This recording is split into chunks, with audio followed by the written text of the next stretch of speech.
നാദം പൊട്ടിച്ചിരിക്കുന്ന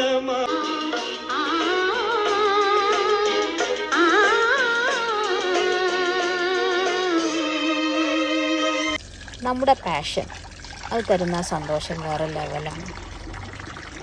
എന്ന് രാവിലെ ഗാർഡനിലേക്കൊക്കെ ഇറങ്ങി കിളികൾക്ക് കുറച്ച് വെള്ളം കൊടുത്ത് ചെടികളെ നമ്മുടെ എനർജിയെ നമുക്കൊന്ന് ബൂസ്റ്റ് ചെയ്തെടുക്കാൻ പറ്റും. ഏപ്രിൽ ലാസ്റ്റ് ആയപ്പോൾ ബോഗൻവില്ലയുടെ ഫ്ലവറൊക്കെ കരിഞ്ഞിട്ടുണ്ട്. അവരെ ഒന്ന് മെയിൻറ്റെയിൻ ചെയ്തെടുത്താൽ നന്നായിട്ട് റിസൾട്ട് നമുക്ക് തരുന്നതാണ്. എല്ലാം ഒന്ന് വെട്ടിയൊതുക്കും. നമ്മളിത് വെട്ടിയൊതുക്കുമ്പോൾ നല്ല പൂക്കൾ ഒടിഞ്ഞു പോവാതെ സൂക്ഷിക്കുക.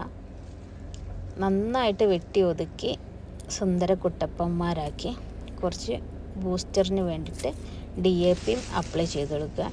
DAP കുറച്ച് ഡിസ്റ്റൻസ് കീപ്പ് ചെയ്തിട്ട് ചട്ടിയിലിടണം. മുരട്ടിൽ കൊണ്ടുപോയിട്ടാൽ നമ്മുടെ ചെടി കരിഞ്ഞു പോകും. DAP ഇട്ടതിന് ശേഷം മണ്ണിട്ട് DAP കവർ ചെയ്യണം.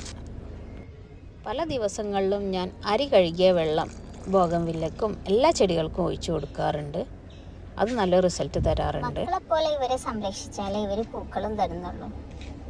എന്നും രാവിലെ പോയി ഒന്ന് തലോടി കൊടുക്കുമ്പോൾ ഇതാ കുറച്ച് കോഴിക്കാഷ്ടം ചുറ്റും ഇട്ട് കൊടുത്താൽ അതിൻ്റെതായ റിസൾട്ട് അവർ തരുന്നുണ്ട്.